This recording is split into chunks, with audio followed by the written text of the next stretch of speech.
आमच्या मम्मा गाणं म्हणायला लागले. आवाज बघा आमच्या मम्माचा. पहिल्यापासून करून दिली यायला.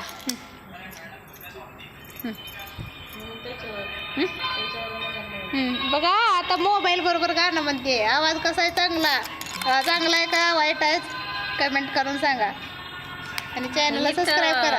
ह्याचं ऐकायचं काय लागले? ॲडव्हर्टाईज लागली काय?